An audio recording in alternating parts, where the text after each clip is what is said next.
Resumido. Olá, eu sou o Bruno Natal, hoje é dia 16 de setembro e no resumido número 330, novidade não é sinônimo de avanço. Google admite fim da web aberta. Máquinas vão manipular emoções melhor que humanos. Albânia anuncia ministro feito por IA. Time de beisebol será gerido por algoritmos. Suécia assina primeiro acordo de música automatizada. Spotify descobre que usuários venderam os próprios dados. Quando o flerte virtual vira traição, o direito das máquinas, vem aí o Darwin Awards da tecnologia e muito mais. Vamos nessa, resumido!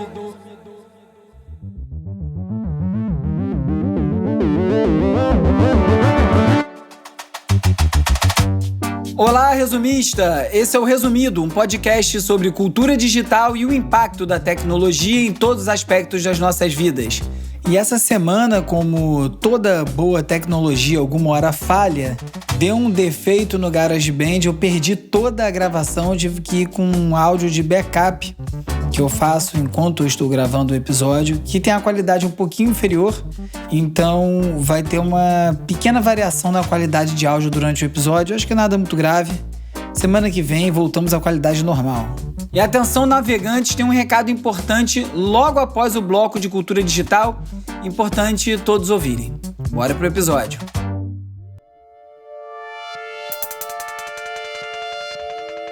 Vamos de cultura digital e como nosso comportamento online ajuda a moldar a sociedade?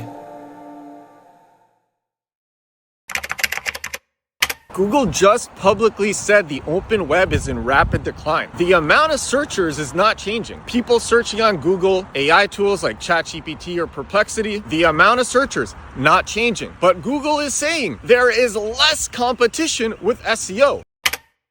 Vi no LinkedIn do Rafael Cime uma entrevista da filósofa francesa Jeanne Guillain, para outras palavras, em que ela fala que esse desejo por novidades não é uma coisa muito natural dos seres humanos, que isso é, na verdade, um apelo que foi moldado historicamente por lógicas de mercado, principalmente através da publicidade, dos meios de comunicação que valorizam o novo e acabam ridicularizando o antigo para poder vender produtos novos, impor padrões sociais e manter a gente nessa constante máquina de consumo. Então, dentro dessa lógica, a novidade promete melhorar a vida e quando falha, significa que outra coisa vai vir para substituir e aí sim vai resolver e melhorar a sua vida. Todo mundo conhece um pouco esse ciclo, a gente está sempre atrás de uma coisa nova que vai resolver os problemas antigos e às vezes nem problema é, né? É só a parte do dia a dia mesmo.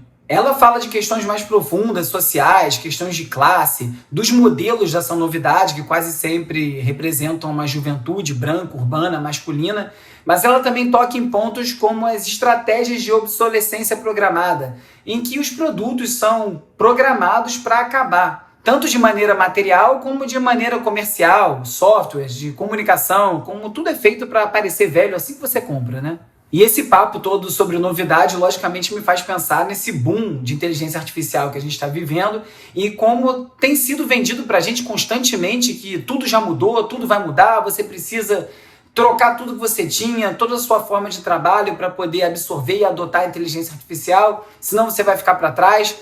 E, logicamente, acho que a conversa não é bem por aí, tem muito interesse comercial dessas empresas em tentar vender e moldar esse novo futuro para que a gente gaste mais dinheiro com essas empresas, né? Eles querem faturar. A The Verge teve acesso a um documento judicial dentro desse processo do Google sobre monopólio, em que o próprio Google admitia que a web aberta está em rápido declínio. Logicamente, o Google quis dizer isso como uma forma de se defender da acusação de monopólio. Se a web aberta, linkada, né, com os hiperlinks que vão de um lugar para o outro, a base do negócio do Google, né, apresentar links para você clicar e ir até eles, se isso está em declínio, significa que o Google não tem mais tanto poder assim. É uma maneira de usar a ascensão da inteligência artificial e esse novo modelo de busca para dizer que o Google não domina mais nada tanto assim. O que é verdade, de certa forma, porque realmente as pessoas estão fazendo cada vez mais buscas com inteligência artificial, mas não deixa de ser curioso ver o próprio Google admitindo o que está acontecendo com a internet, o que está acontecendo com a web aberta, já que o Google era o principal indexador dessa internet aberta. Se ele próprio diz que está em declínio, é porque está mesmo. Vários veículos já relatam queda de 50% no acesso de cliques vindo do Google só no último ano. É uma mudança muito grande. Acho que todo mundo está vendo isso um pouco. Todo mundo vai ali no ChatGPT, no Google Gemini, para ver o resultado de busca e já percebe que isso é verdade. O Google se manifestou oficialmente, disse que essa frase foi pensada e está fora de contexto, que eles estavam se referindo especificamente ao formato de anúncio online, que é a base do negócio do Google e o foco do processo, né? O domínio, o monopólio do Google nos anúncios online. E o Google dizia, inclusive, que esse declínio da web aberta, desse formato de links que a gente conhece, iria ser prejudicial para os publishers que são dependentes desse Open Web Display, que precisam desse tráfego vindo do Google, o que, de muitas formas, é verdade. Mas a narrativa pública do Google é diferente. Eles falam que a web está prosperando, que cada vez eles enviam mais tráfego para as fontes. Logicamente, isso aí para valorizar o Google enquanto serviço, mas a verdade é que o próprio Google já está dizendo que vai migrar de formato e daqui a pouco o AI Mode, que é aquele resuminho de IA que não leva para clique nenhum, que ninguém clica para ir a nenhum outro site para ver a informação, porque ela já está ali resumida, deve se tornar o padrão da plataforma. Isso é muito ruim para produtores de conteúdo, principalmente independentes como eu, porque você vai receber cada vez menos acesso ao seu conteúdo, porque o Google vai usar o que você produz para elaborar uma resposta, e a gente chega nesse formato que é conhecido como zero clique, que é um formato de busca em que o usuário não clica em lugar nenhum porque ele já tem a resposta no próprio Google. Parece um pouco injusto, né? Porque se eles usam as informações de tantos lugares para dar essa resposta e essas pessoas não recebem mais o clique, como é que essa conta vai parar de pé? Vai ficar difícil se ninguém está sendo remunerado pelo conteúdo que faz.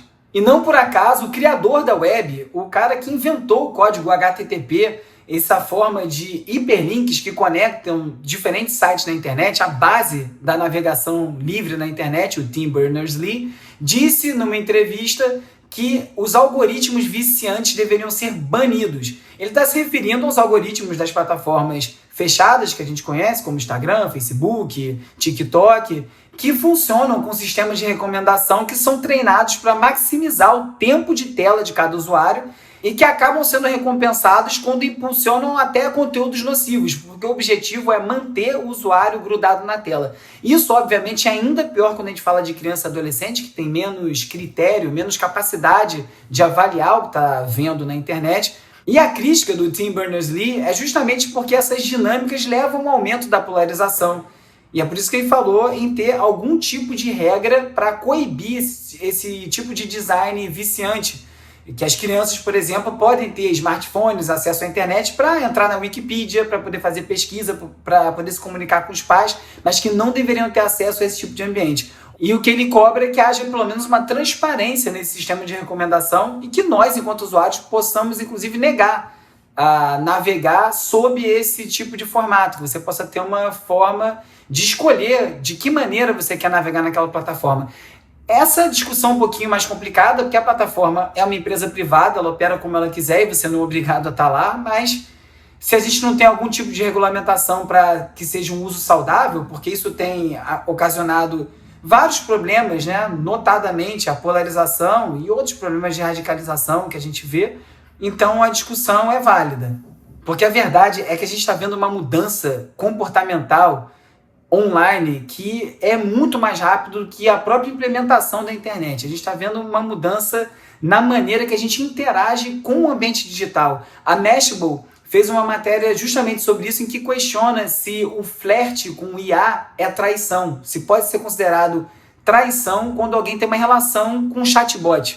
E aí ele cita uma pesquisa do Kinsey Institute em parceria com o datingadvice.com, que entrevistou 2.000 adultos nos Estados Unidos e mostrou que 33% consideram sim traição uma pessoa manter o sexting, né? Esse tipo de troca de mensagens com cunho sexual ou algum tipo de relacionamento romântico com uma IA. E entre essas pessoas que responderam dessa forma, a maioria não distingue uma intimidade sexual da intimidade emocional. Ou seja, O simples fato que a pessoa está se relacionando com o chatbot de maneira emocional já é considerado traição.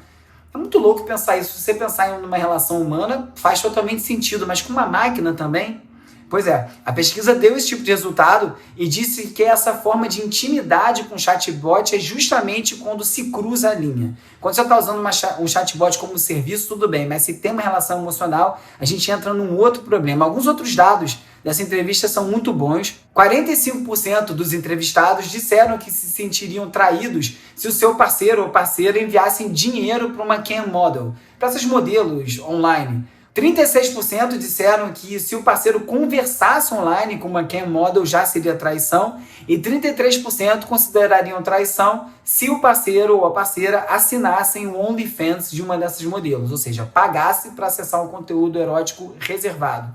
Em contraponto com essas relações digitais, 72% veem o sexting, a troca de mensagens de cunho sexual com outra pessoa, como traição. E aí eu já acho que é bem mais fácil de entender. Mas a realidade é essa, as pessoas estão tendo relações com esses chatbots, algumas bem problemáticas, já falei aqui em vários episódios, no episódio da semana passada falei sobre isso, sobre pessoas que acabam confundindo a realidade com a ficção e tomando atitudes bem graves, algumas vezes, inclusive, tirando a própria vida, ou no caso do que eu comentei no episódio passado, de uma pessoa que tirou a vida da própria mãe, porque o chatbot convenceu que essa mãe estava contra ele, uma teoria da conspiração gerada por um chatbot. E por isso, a TechCrunch relatou, a Califórnia está com uma proposta de regulamentação da relação com os companheiros de IA, esses chatbots que viram um parceiro da pessoa. Essa lei, inclusive, traz uma definição do que é um companheiro de IA, que é aquele que tem respostas adaptativas, tem um estilo humano,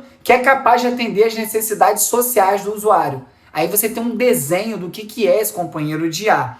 E o que essa lei pede é que esses chatbots tenham alertas recorrentes para o usuário, principalmente para os menores de idade, a cada 3 horas, informando que é um bot e sugerindo pausas na conversa. Logicamente já tem um lobby enorme combatendo essa lei, pedindo uma suavização das regras, que estabelece inclusive multas para o que está definido como violação dessas responsabilidades. A Anthropic é talvez a única empresa Big Tech que está apoiando essa legislação, e outras empresas como a Character AI disseram que monitoram e querem colaborar com essa regulamentação, mas a Meta disse que não tem nenhum comentário. A OpenAI, a Anthropic e a Replica foram contactadas pela TechCrunch para dar uma opinião sobre isso tudo. E vai ficando muito importante esse tipo de relação, porque aos poucos esse tipo de interação com o IA vai percolando, vai entrando em cada aspectozinho do nosso dia a dia sem a gente perceber. E isso pode chegar num nível muito mais invasivo mesmo. A Axios falou de uma startup que está desenvolvendo um fone que consegue ler o pensamento do usuário, sem que você tenha que falar com esse agente de IA para executar alguma coisa para você. Vai bastar você pensar, você não vai precisar emitir um som. Esse dispositivo vai conseguir ler os sinais nervosos que vêm dessa intenção da fala e capta isso com os nervos do crânio até as unidades motoras e devolve as respostas para o usuário por condução óssea. Ou seja, na prática vai ser possível você tomar nota, consultar essa IA, executar tarefas só articulando as palavras silenciosamente, até você pensando na articulação da palavra com quase nenhum indício visível.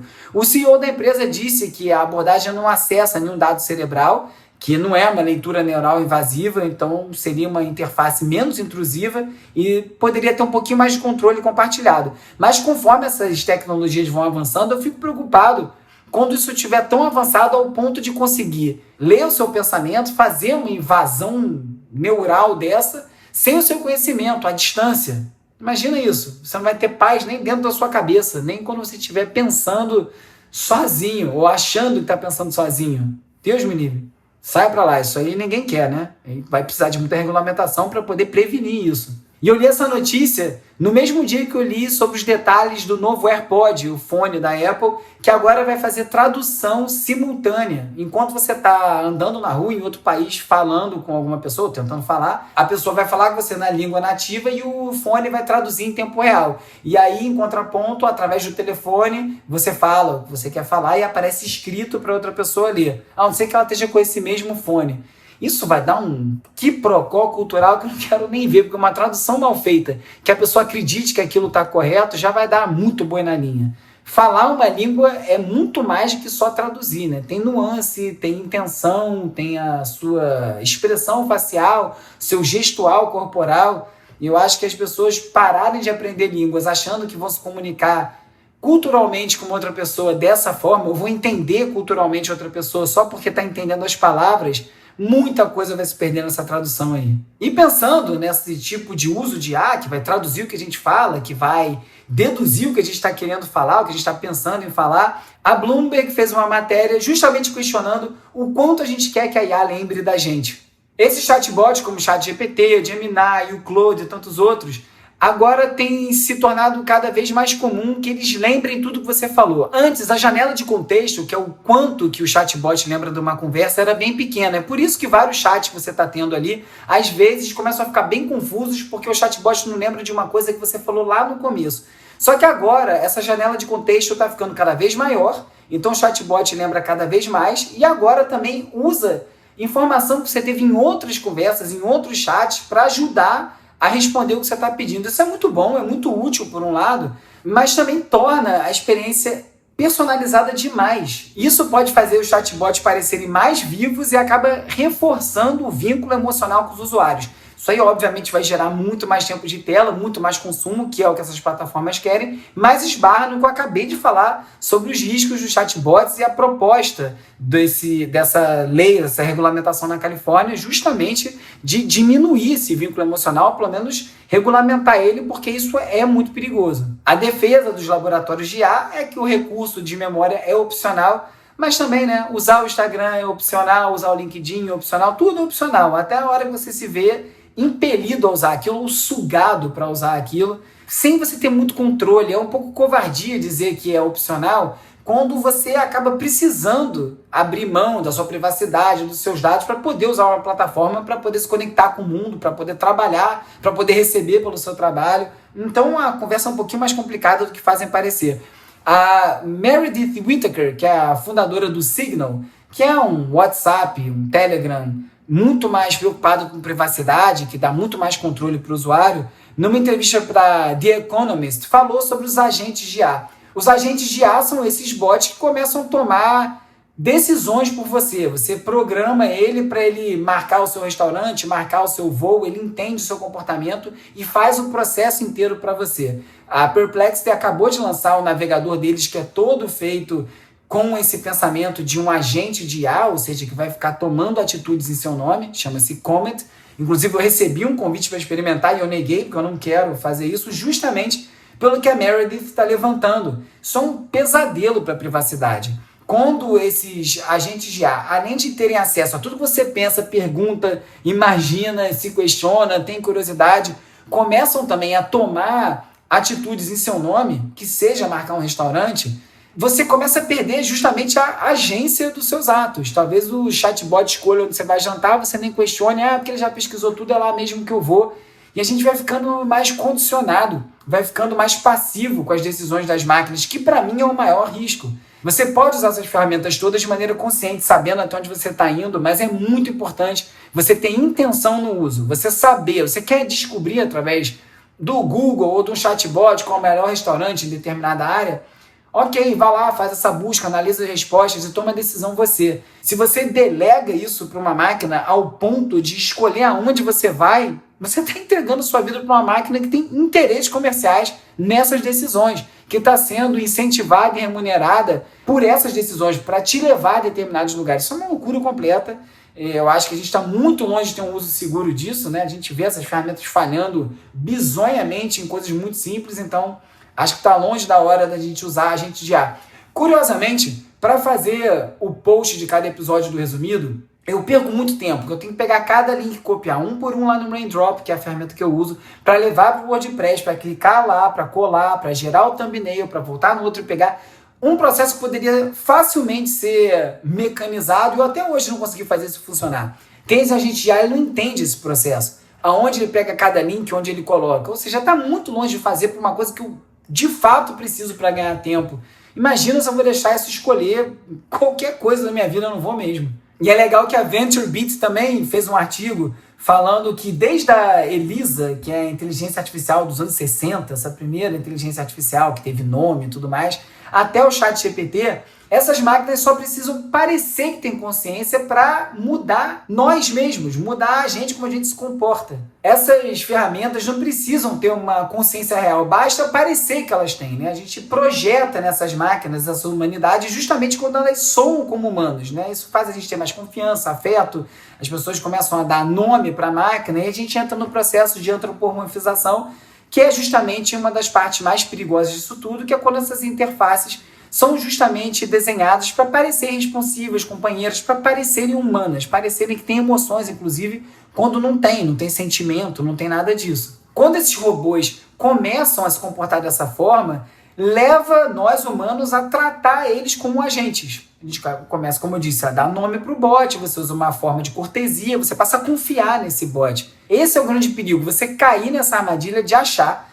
que um sistema que molda não só a informação, mas também os processos de julgamento, de decisão, isso aí pode ter feito na educação, na saúde, em campanha política, na democracia como um todo. Você passa a tratar esse sistema como uma coisa com capacidades humanas, que não tem. Eu vou falar um pouco mais disso no bloco de inteligência artificial, sobre o tal ministro de IA da Albânia. E isso também passa pela maneira que a gente interage com essas inteligências artificiais. O New York Times falou sobre como a ascensão da IA pode transformar o smartphone numa coisa do passado.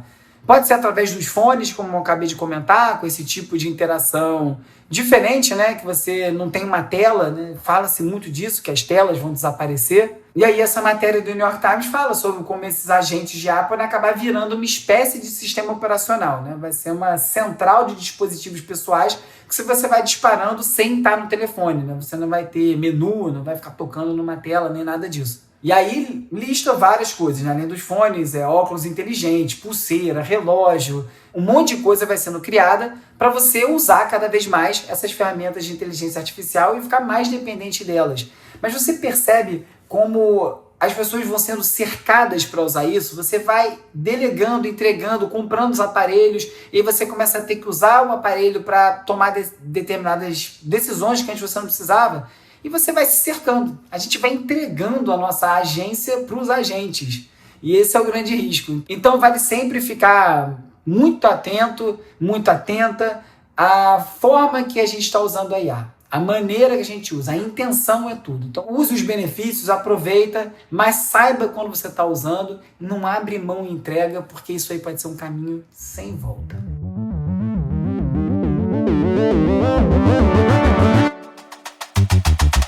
Você acabou de escutar a versão aberta do resumido.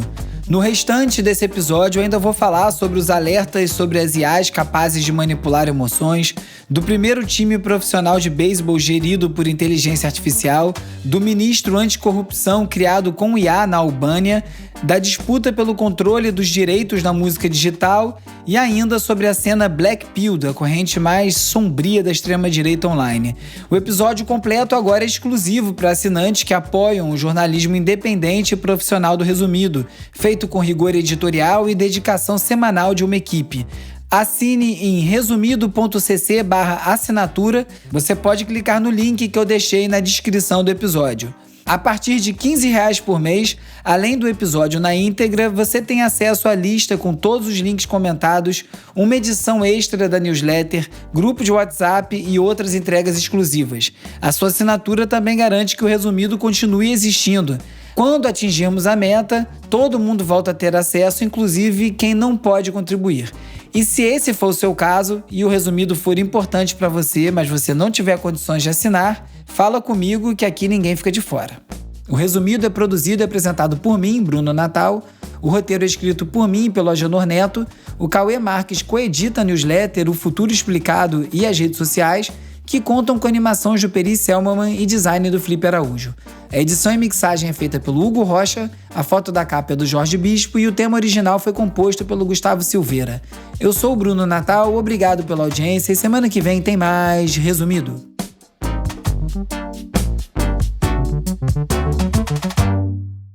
Resumido.